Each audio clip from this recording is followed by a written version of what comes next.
supaya siap semangat untuk menyempurnakan rangkaian ibadah di dalamnya, dalam rangka untuk menggapai ampunan dan surga Allah Subhanahu wa taala.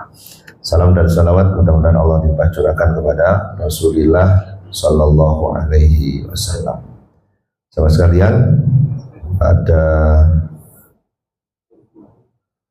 pembahasan berganti berikutnya di samping akhir zaman, kita bahas tentang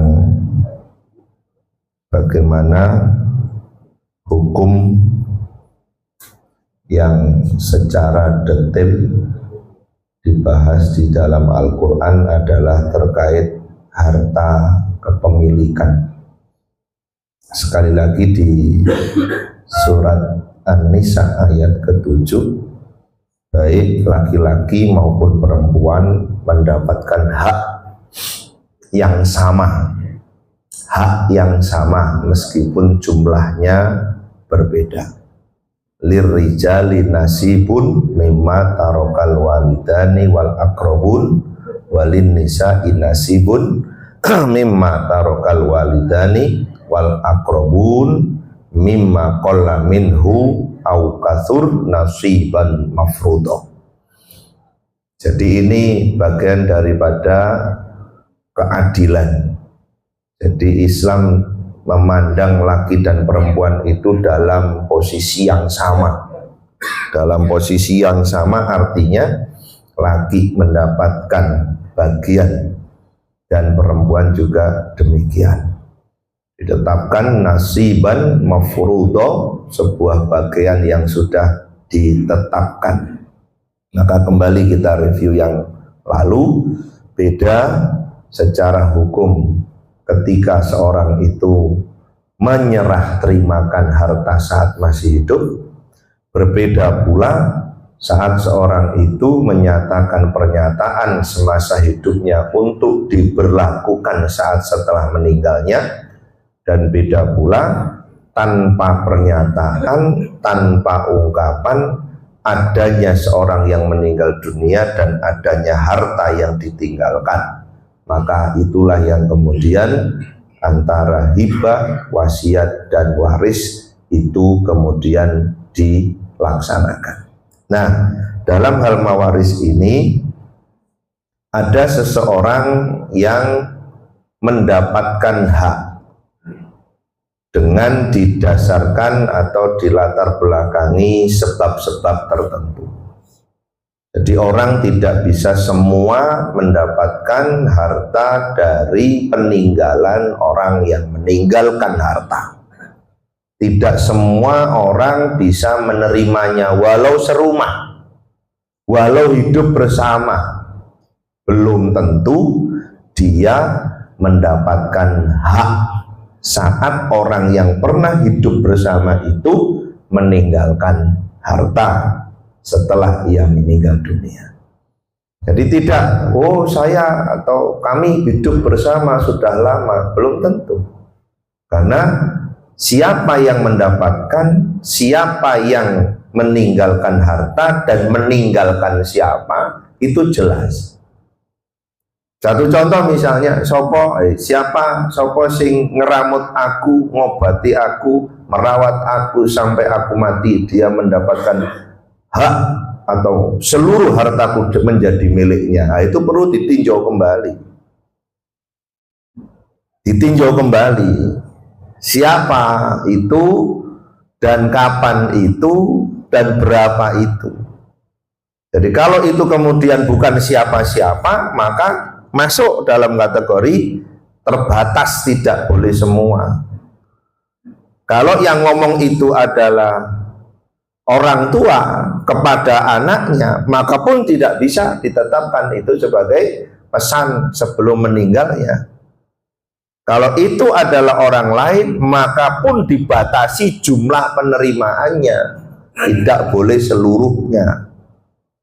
Yang kadang-kadang tanpa ditulis, tanpa disaksikan, langsung saja dimiliki. Ini hati-hati, hati-hati. Perjalanan hidup tidak hanya sekarang, bisa jadi 100 tahun yang lalu ini terjadi, maka di hari kiamat nanti itu akan diperiksa. engkau menempati rumahnya milik siapa, engkau hidup berketurunan, ternyata engkau membangun kehidupan di atas tanah siapa. Kalau itu di atas tanah yang kemudian bukan menjadi hak,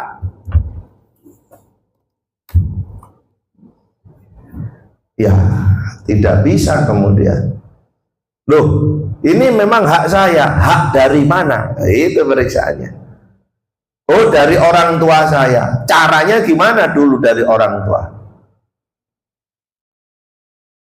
Saya punya orang tua ini ternyata suami sambungnya ibu saya. Nah, sudah mulai. Berarti siapa Anda? Kira-kira begitu.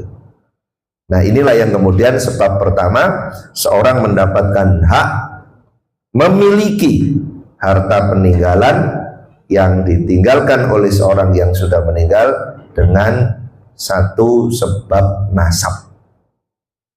Nasab itu keturunan, bapak, anak,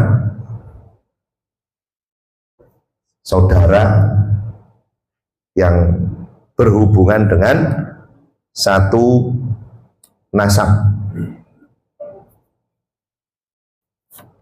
Jadi kalau bukan anak, bukan bapak, bukan ibu, tidak bisa.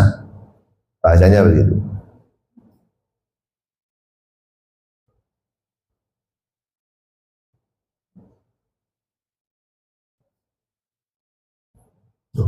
Bablas nih. Kegedean apa nih? Ngomongnya tenang ya.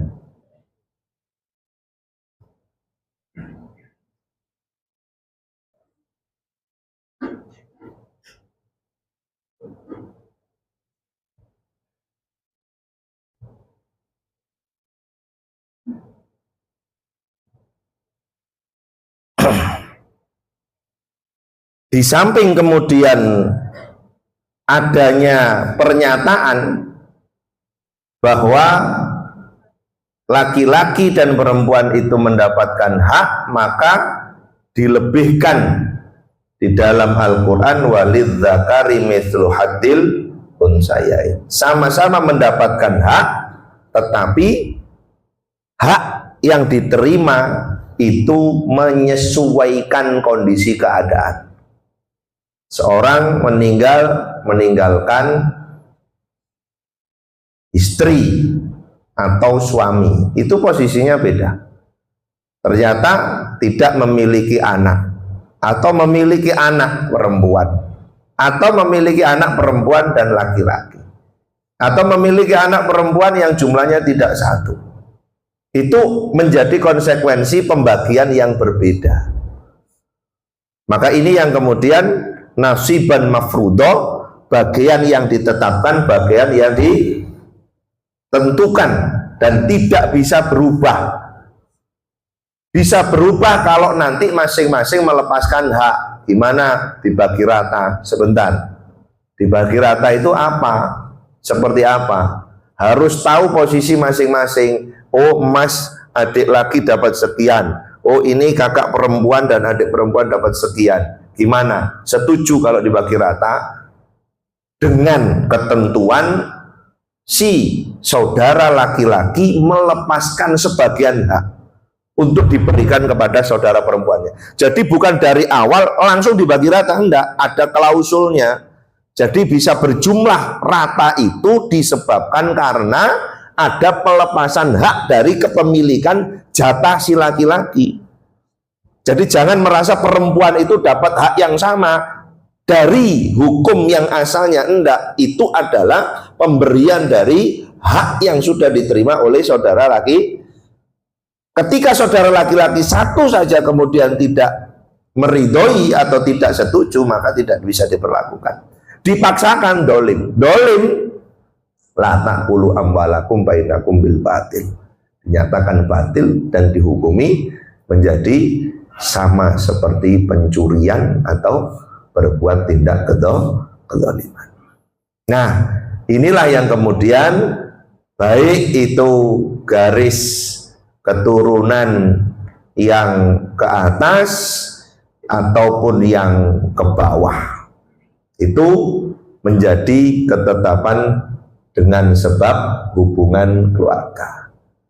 Yang kedua, seorang bisa mendapatkan hak karena pernikahan. Siapa dia? Bukan siapa-siapa, bukan sanak, bukan kerabat, bukan anak, bukan orang tua, tapi dia menikah. Makanya saat menikah dipastikan dia bukan orang-orang yang diharamkan untuk pernikahan. Mahram namanya. Jadi kalau kemudian dia masuk kategori dilarang menikah, maka dia pasti dalam sebab yang pertama. Karena sebab yang pertama dia dilarang menikah. Karena dia termasuk orang yang dilarang menikah, secara hukum mahram boleh beberapa hal, bersentuhan, berduaan, melihat aurat yang biasa. Bahasanya begitu. Tetapi kalau kemudian dia tidak masuk dalam kategori yang diharamkan untuk menikah, maka dia dibenarkan dalam sebuah pernikahan dengan terjadinya sebuah pernikahan menjadi satu ketetapan hukum otomatis, yakni saling mewarisi karena menikah. Walakum nisfu ma taraka azwajukum in lam yakun lahunna waladun. Bagimu suami langsung ditentukan. Nanti kita akan bahas terkait dengan pecahannya zawil furud namanya nanti. Nah, berapa beda posisinya ketika orang itu punya anak dan tidak punya anak? Punya anak satu laki-laki dengan satu laki satu perempuan, punya anak satu perempuan dengan lebih dari satu perempuan, itu beda ketentuannya. Makanya di situ disebut sebagai hak dengan sebab pernikahan yang sah. Kenapa disebut yang sah? Mohon maaf, pernikahan siri walaupun secara hukum syarat rukun disahkan dan dibenarkan, maka ketika dalam ranah pembagian waris dan terjadi sengketa, maka pernikahan siri tidak bisa diangkat sebagai pernikahan yang sah. Hati-hati. Jadi saya pesan ibu-ibu, besok jangan mau disiri ya. Ya, besok kalau ada menikahin jenengan jangan mau siri. Enak di lu, ndak enak di gua. Itu dalam hal ini. Bahasanya begitu. Anaknya ndak bisa muncul akte kelahiran, anaknya tidak bisa dinikahkan, dan pernikahannya tidak dianggap sah. Walaupun secara syariat kumpulnya halal, tapi di negeri ini harus dicatat dengan ketentuan negara berdasarkan undang-undang. Kalau ada sengketa diselesaikan di pengadilan, akan terbaca, oh ini istri, suami istri dalam pernikahan yang sah. Kalau tidak sah, tidak bisa diangkat. Ibarat ungkapan bahasa lisan. Meskipun bahasa lisan penentu pernikahan. Meskipun bahasa lisan penentu pernikahan. Bahasanya begitu. Dan ini benar. Makanya misalnya saya jenengan punya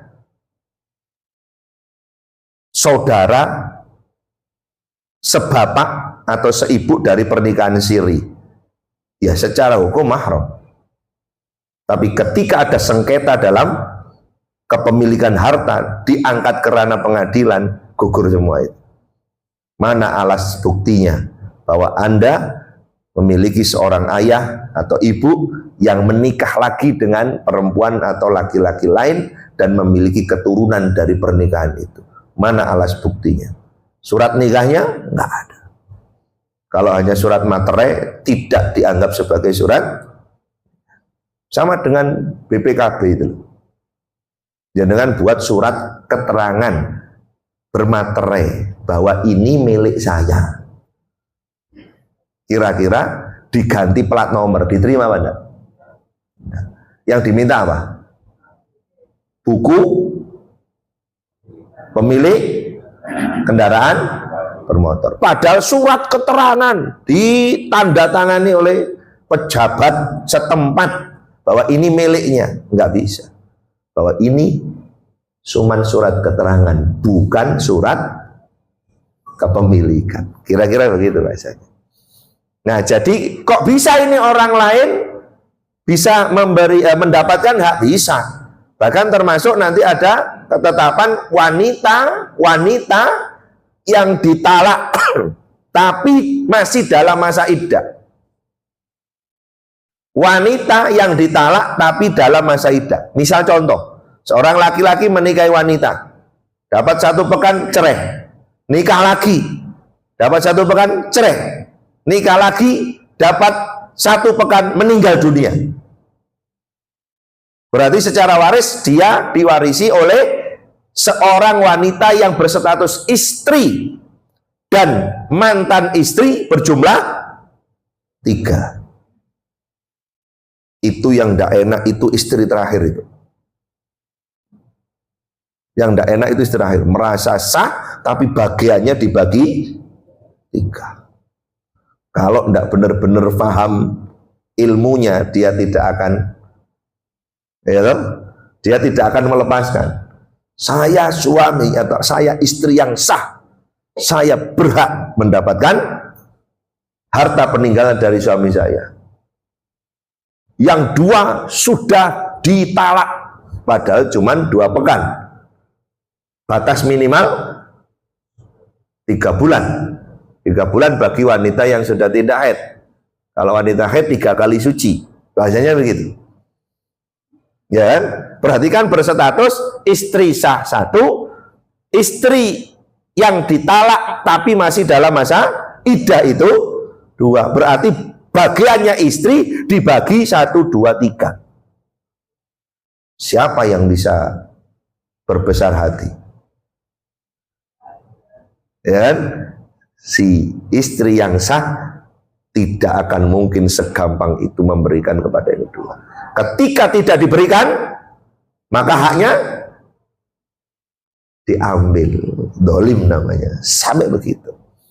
Jadi bisa jadi orang ini bukan masuk dalam keluarga kerabat orang lain, tetapi dia tidak dilarang untuk mendapatkan hak dari seorang yang meninggalkan harta. Meskipun dia sebagai mahram belum tentu mewarisi.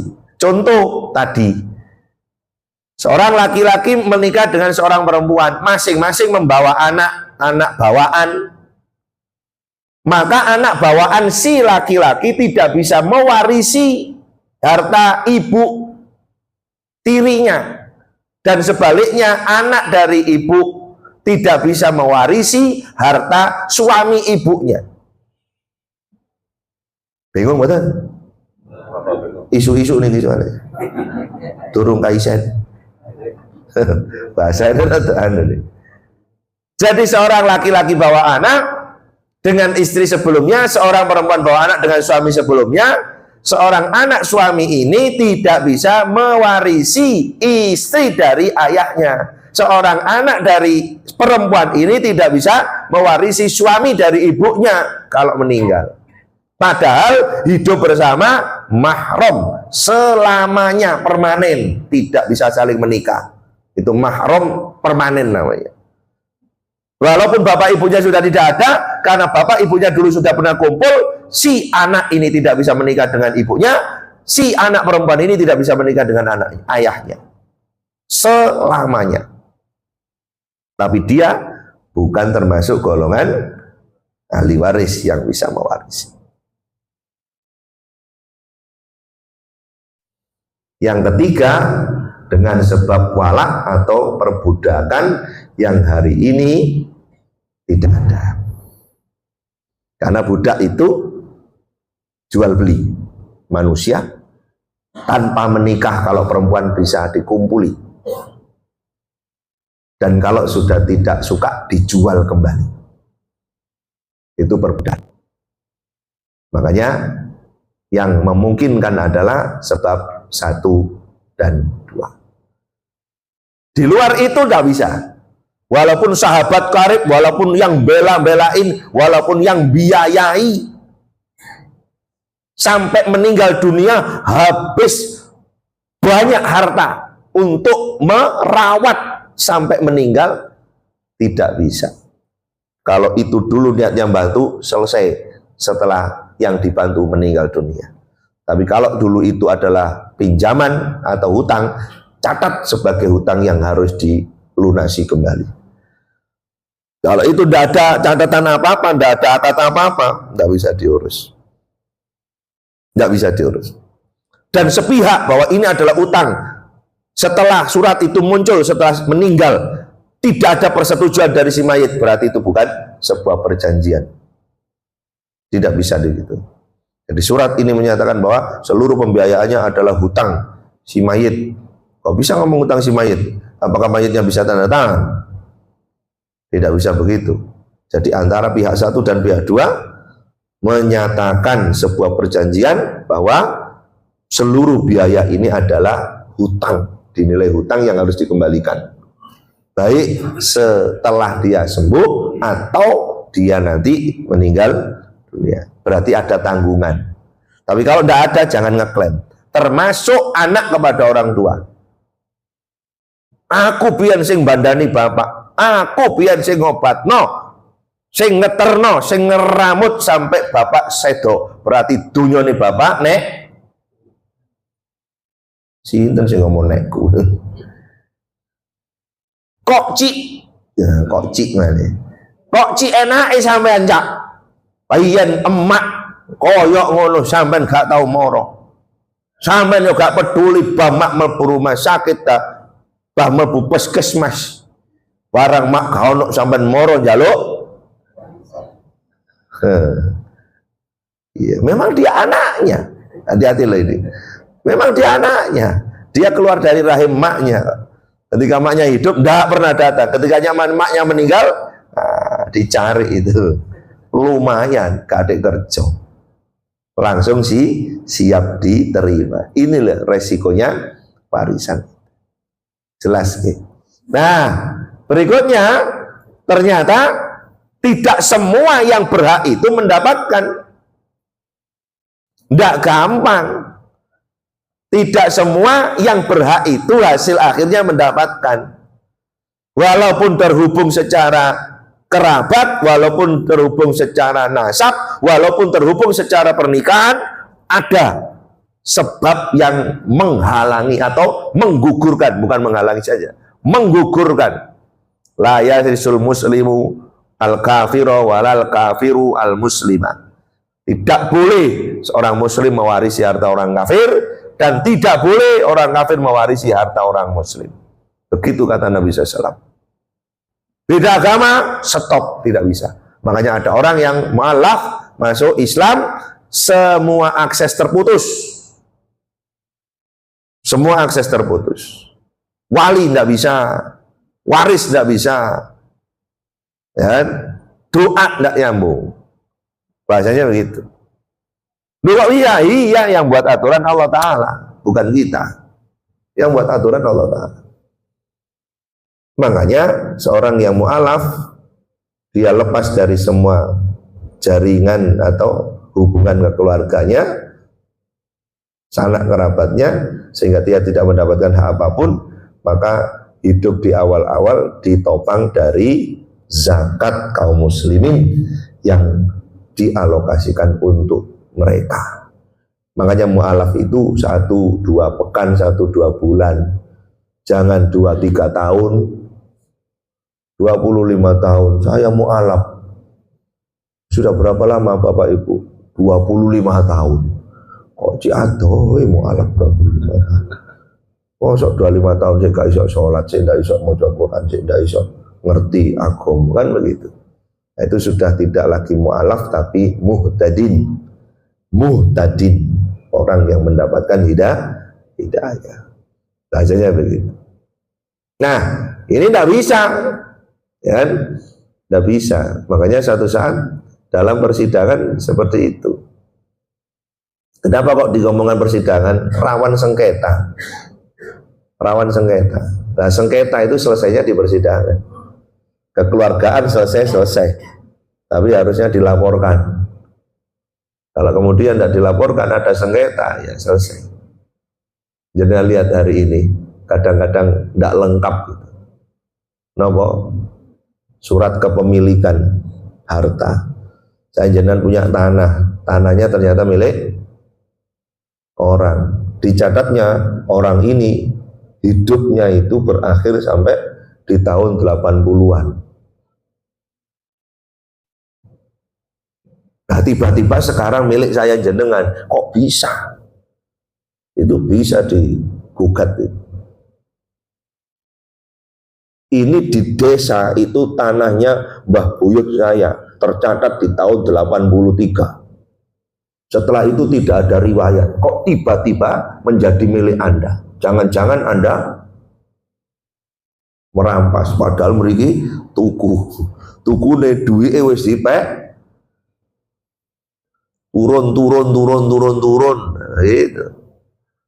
Makanya itu kan harus disambungkan. Ya, hadis itu harus nyambung kan gitu ya. Dari ini sampai dari Rasulullah SAW. Kan itu. Lah tanah itu juga begitu, tidak bisa. Harusnya loh ya. Harusnya. Ya. Kalau mau diperiksa, bisa kena semua.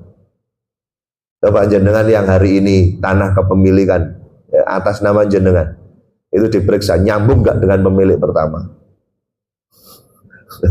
Kalau tidak nyambung kan masalah. Cuman kadang-kadang saya jenengan tiap hari tidak pernah ngurusi, gitu, nggak pernah ngurusi donyo. Pokoknya aku duwe sertifikat tak milik jenengku. Wah begitu. Termasuk sering saya sampaikan, Bu, kalau ada rumah jenengi itu nama jenengan itu ditanyakan kepada suaminya, iki nekku opo neke bersama. Iya. Wis Bu, jenengno sampean cek gampang urusane. Wis, jenengku apa nekku? Loh iya harus ditanyakan. Kalau nekku ya nek sampean nek mati dile ya nekku. Enggak usah DOT.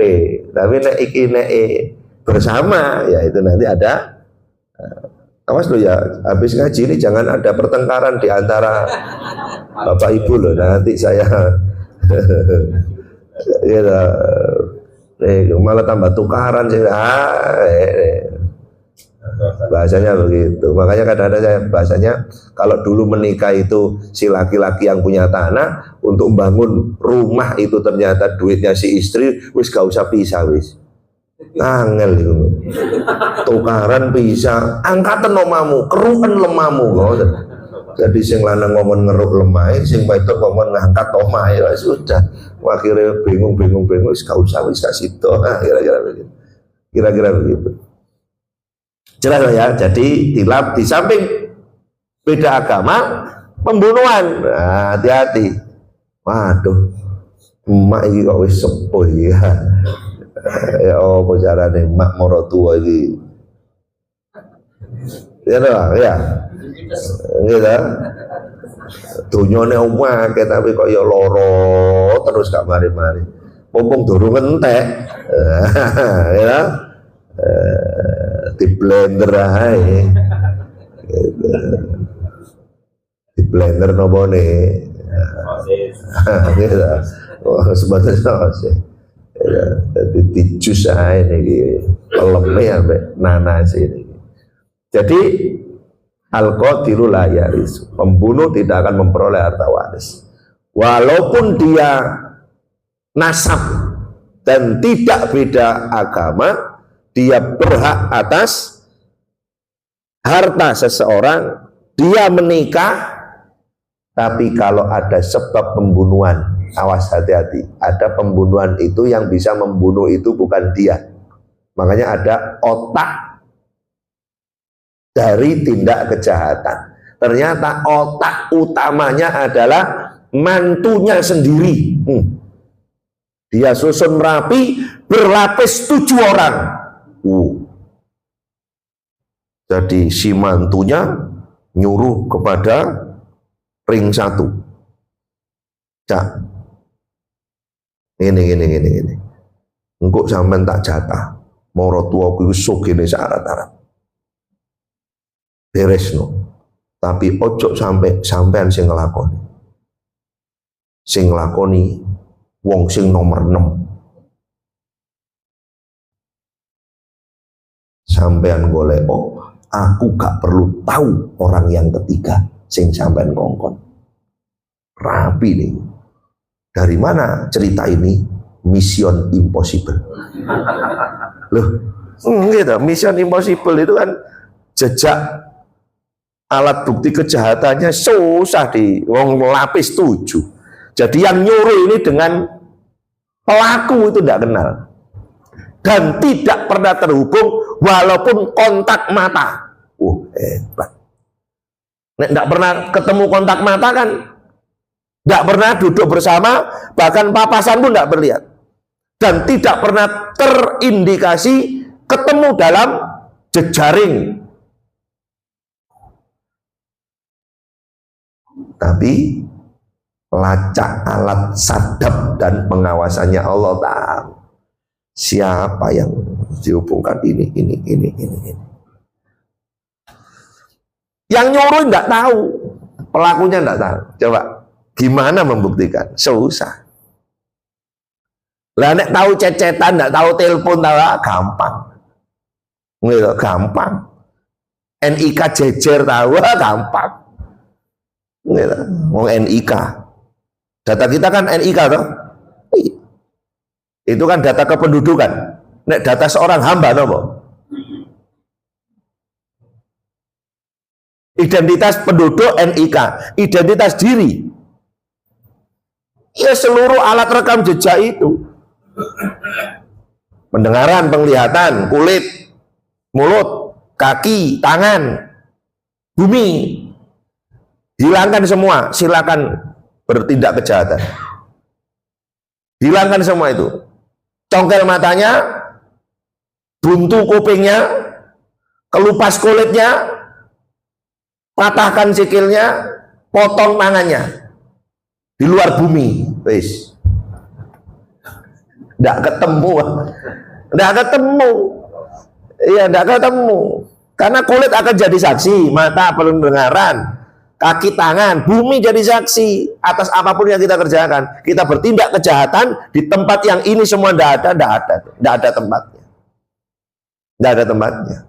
Tapi kalau ini tadi ternyata ya dilacak, ketemu otak pelaku pembunuhan si wanita tua atau si bapak tua ini adalah putra menantunya. Loh,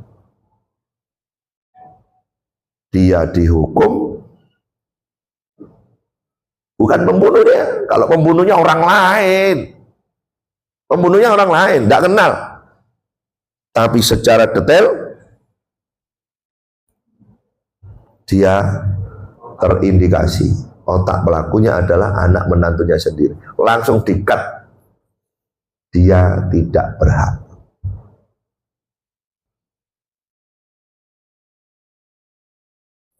Dari mana tidak berhak? Yaitu tadi. Makanya nek ada orang kaya kok masih tua, sehat walafiat, ya dijarne wae. Dan begitu. Jangan di pikiran buruk itu bahasanya begitu. Kerja sama anaknya, ya opo dek, emak iki jenang. Ben awak dhewe duwe omah, ket biyen duwe tuku omah gak oleh. Metu teko omah gak oleh, tapi gak oleh memiliki. Yo opo karepe emak gitu. Dulur awak dhewe 17. Omahe dulure 17 ya wis itu kan. Orang dulu kan banyak-banyak. Gitu. Banyak-banyak. Jadi jelas tidak boleh. Nah ini. Golongan yang tidak mendapatkan hak waris. Kalau tadi itu yang gugur mestinya dia berhak, tapi karena ada sebab 1, 2, maka dia gugur, batal. Ada golongan yang kaya mendapatkan, tapi tidak. Wanita yang habis masa idahnya, berarti dibalik, walau sudah bercerai tapi dalam masa idah kok suaminya meninggal, berhak itu.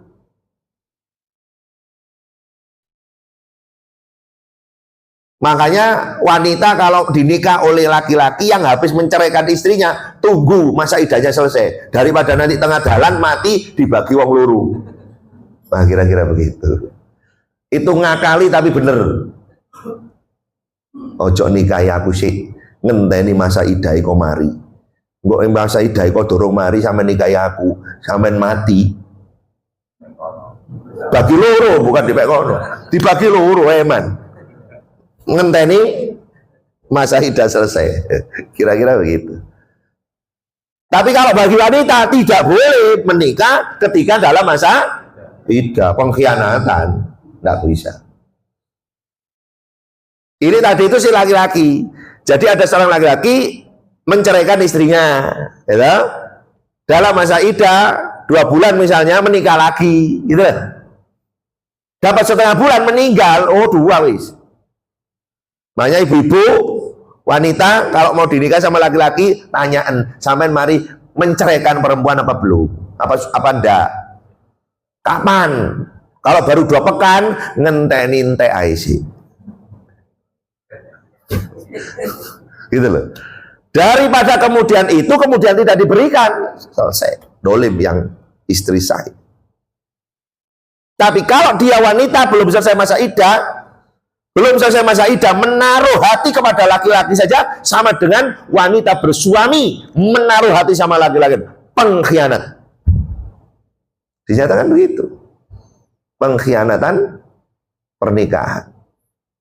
Selesaikan dulu masa idah, baru kalau pengen menikah lagi silahkan.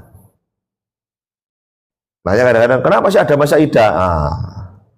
Banyak yang kemudian bisa diambil pelajaran dari masa idah itu.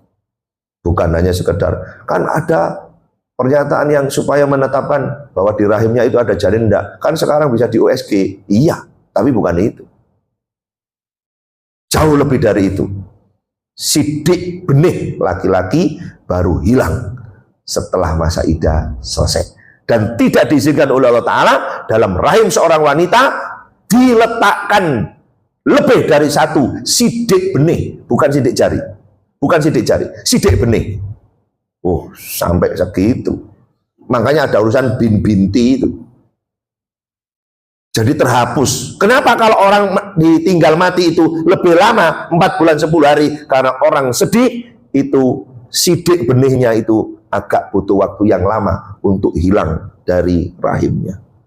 Oh, berarti kan canggih sistem tubuhnya manusia itu. Canggih. Bukan sekedar tidak boleh kumpul dalam satu rahim benih laki-laki, enggak, sidiknya tadi. Karena enggak bisa ini bercampur. Makanya disebutkan sifah. Kebalikannya nikah itu jelas, sifah itu ya kumpul di dalam satu rahim, benihnya banyak laki-laki. Ketika lahir, siapa yang dikehendaki sebagai ayahnya sesuai dengan kemauan perempuan. Banti sing ketiban.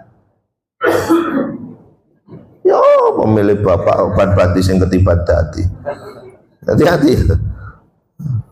Nah, itu wanita yang ditalak 3. Kenapa wanita yang ditalak 3? Ya, karena sudah tidak bisa lagi kembali. Mau masa idahnya saja tidak boleh di rumah suaminya, harus pergi ke keluarganya. Bahasanya begitu. Kecuali kalau kepingin kembali, ayangkihna zaujan ghairah, harus dinikah lagi oleh orang lain secara normal, tidak dikondisikan, kemudian bercerai lagi baru halal. Tapi kalau disiasati, Mas, rabian wong wedok iku, mari ngono awas ojo diapa-apano. Mari ngono pegatan, cek iso balik nang aku. muhallil tidak sah.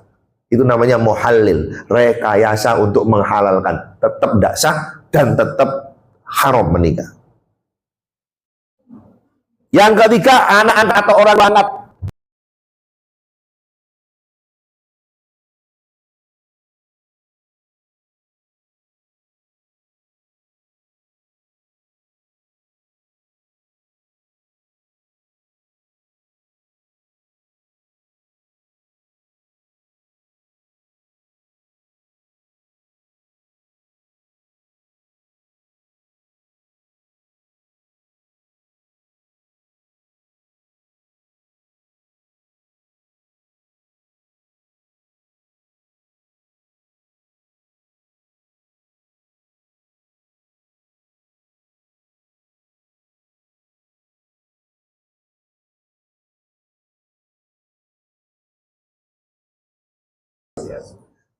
Riba bisa seluruhnya.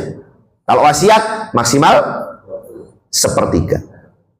Karena dia pihak lain. Makanya kalau wasiat itu untuk ahli waris tidak bisa. Saya berwasiat, nanti kalau saya meninggal, rumah ini untuk anak pertama, tidak bisa. Tidak bisa.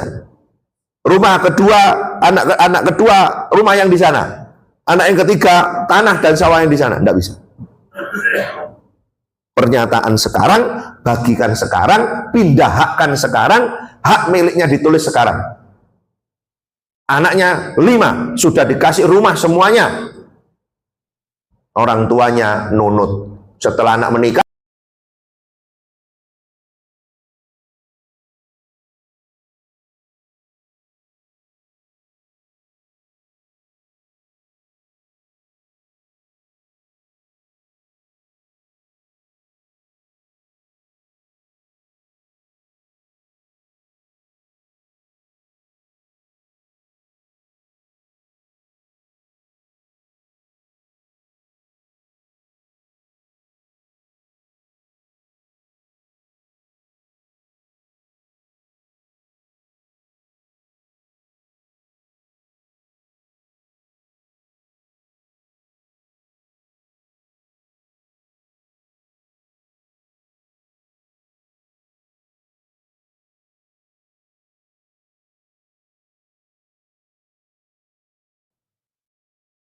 kalau emak tidak bisa menyesuaikan dengan istriku, silakan emak pergi dari rumah. Daripada nanti saya berdosa. Yo tambah dosa gede, Mas. Ngusir wong tua. Hati-hati. Mungkin. Secara sidang yang menang siapa? Anak. Wong nggak milik sudah anak. Hati-hati. Ya toh? Jangan lihat berapa banyak orang tua yang kesusahan padahal punya anak. Kadang-kadang saya dengan sukses itu bukan yang dibanggakan, sukses itu dibuktikan.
Ya, percuma, ya kan? Emaknya butuh apa-apa tidak dihiraukan. Ya, jongkir walik, melaku dewe nang puskesmas jongkir walik, nyontek dewe. Tidak nyontek dewe ya apa? Oh nggak ada sing ngeterno. Kira-kira begitu. Naudzubillah. Makanya benar yauma la yanfa'u malun wala banun. Nanti di akhirat yang dibanggakan manusia itu tidak harta dan anak. Bisa enggak putus hubungan anak orang tua gara-gara harta ini? Bisa. Bisa, hati-hati. Hati-hati.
Jangan sampean marah karena itu adalah harta bapak sampean.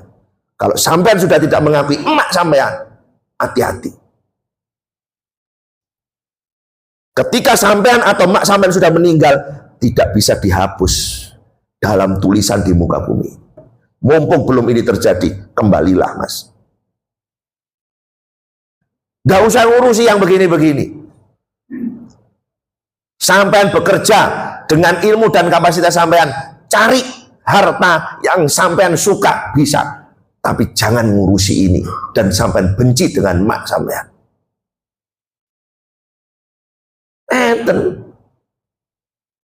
Ada yang begitu?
Jangankan orang tua, saling bersaudara, berebut di meja hijau urusan ini. Semuanya pegang kunci neraka, hati-hati. Hati-hati. Makanya saya penjelasan, sudahlah. Bahasanya begitu. Wong semua itu akan kembali kepada Allah. Termasuk anak tiri yang tadi saya sampaikan. Anak tiri berarti anak bawaan. Secara hukum nomor 4 itu mahram. Secara hukum mahram itu. Tapi secara waris enggak. Tidak.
Gak iso.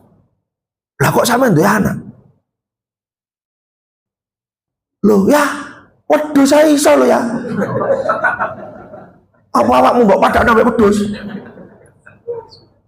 Wedhus iku masih ndek. Napa? Tembok ngono diesek-esekno. Gitu. Ini lho, petenge kayak wah iso. Lho sampean apa wedhus? Enggak bisa. Akhirnya sumpah. Kalau kamu benar, aku yang tertimpa. Kalau aku benar, engkau yang tertimpa. Nah itu sudah tidak boleh digabungkan.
Kaya mas sampean buruk ya dulu.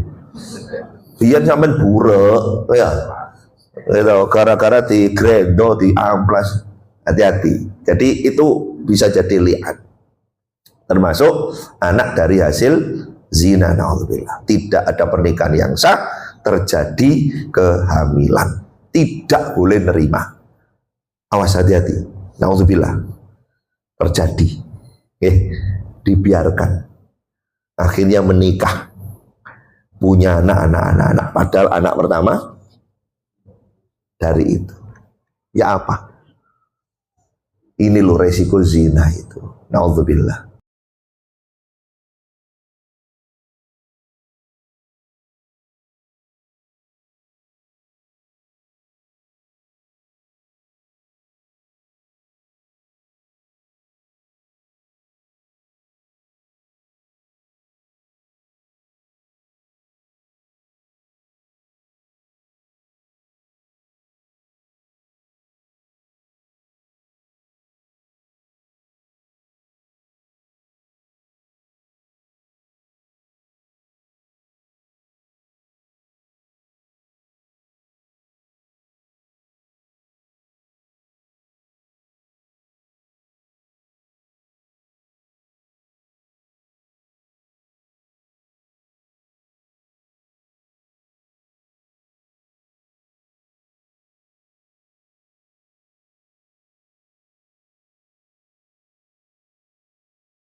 Yang artinya kalau anak angkat itu kan bisa dinikah oleh orang tua. Jelas Bapak Ibu? Jadi tidak boleh. Walaupun suka, walaupun cinta, walaupun kasihan tidak boleh. 1, 2, 3, 4, 5, 6. Ya, baru kemudian, nah ini kalau dikelompokkan, semua ahli waris laki-laki itu jumlahnya 15. Kalau dikelompokkan semuanya, kalau perempuan 9, ya 10. Kalau perempuan 10. Tapi kalau semuanya hidup, hanya 3 yang dapat itu. Kalau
3 ibu, 4 cucu perempuan, dan yang kelima saudara perempuan. Itu kalau ada semua. Tapi walaupun perempuan ada semua, tapi kalau yang dari laki-laki tadi ada yang terhijab atau terhalang. Itu loh hukum yang detail dalam Islam itu diatur. Makanya saya jenengan ini termasuk bintinya siapa sampai 10 kali keturunan itu bisa terbaca. Bisa terbaca. Yang belum tentu saya jenengan tahu sampai 10. Ada yang tahu sampai 7.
Bagian waris itu tidak boleh kurang, tidak boleh lebih. Nanti ada kasus aul dan rot. Itu karena hasil akhir pembagian warisan itu tidak boleh kurang, tidak boleh sisa. Harus dibagi habis. Setelah penyelenggaraan jenazah, wasiat dan hutang-hutangnya. Ada sisa, lah itu baru HI oleh orang-orang yang tadi disebutkan mendapatkan hak berdasarkan nasiban mafrudo, berdasarkan ketetapan Allah Subhanahu wa ta'ala.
Dulurmu wis duwe kabeh.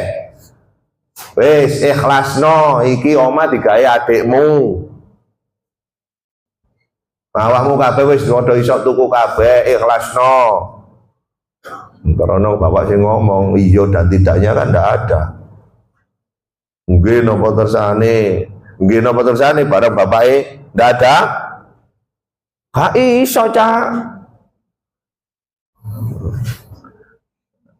Aku ya anake bapak.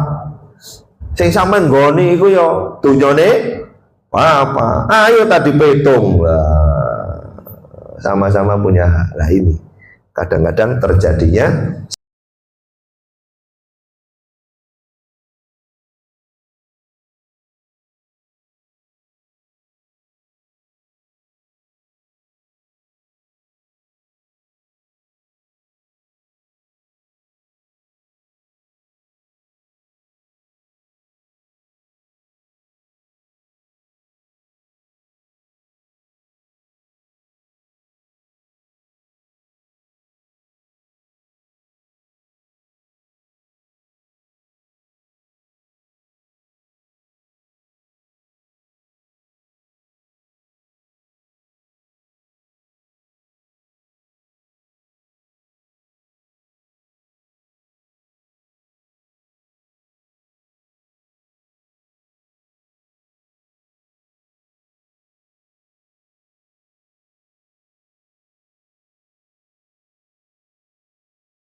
secara umum aja, berarti harta waris itu bisa dibagi setelah dikurangi wasiat dan hutang.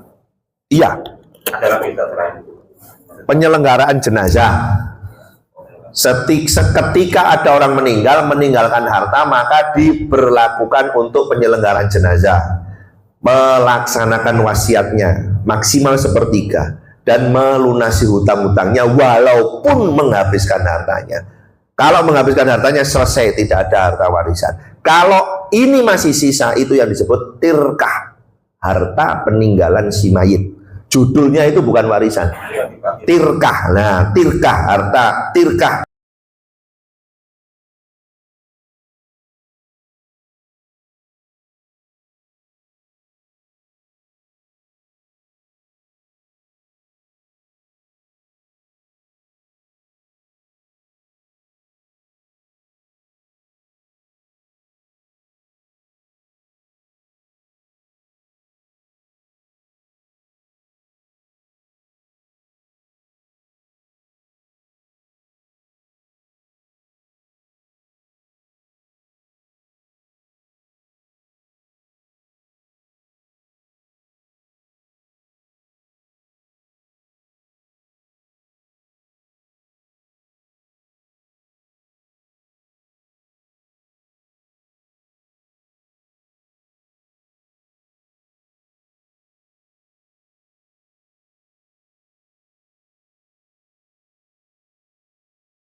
Ganti, dikompensasi. Ya wis tidak apa-apa, selesai. Dan jangan sekali-kali mematenkan, jangan dijual selamanya, tidak boleh. Atau dibuat usaha bersama selamanya, rawan. Kalau dibuat usaha bersama, usahanya ya apa? Bukan karena ini rumah tinggalan, tapi ini ada pihak 5 bersaudara. Setuju nggak 5 pihak ini kemudian diselenggarakan usaha? Ternyata yang pelaku usahanya yang nomor 1. Wah, ini masalah yang 4 ini. Untung ruginya ya apa laporannya? Nek untung menengahnya, nek rugi pengok-pengok. Karepet.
Menolak, tidak mau menerima, terserah dia. Tapi secara hukum dia harus dapat hak itu. Nggak boleh karena ini anak yang dari istri sekian karena membenci, kemudian di-cut, nggak bisa. Di-cut tadi hanya 2 tadi itu. Membunuh dan beda agama. Selain daripada itu nggak bisa di-cut. Hak sama. Kalau itu anak kandungnya. Kalau itu anak dari si ayah, bahasanya begitu. Kalau itu anak dari yang si meninggal, bahasanya. Kalau bukan anak dari si meninggal, tidak dapat.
numpang meninggal. Ternyata kenyataannya nyangsang di pohon. Nyangsang di pohon hidup. Ditemu orang yang dekat hutan, cuman amnesia. Lupa data semuanya. Tapi secara pengadilan sudah dihukum meninggal. Maka istri yang di rumah sudah dinyatakan kehilangan suami. Sudah. Kalian begitu. Kalau dia seorang ahli waris sudah selesai.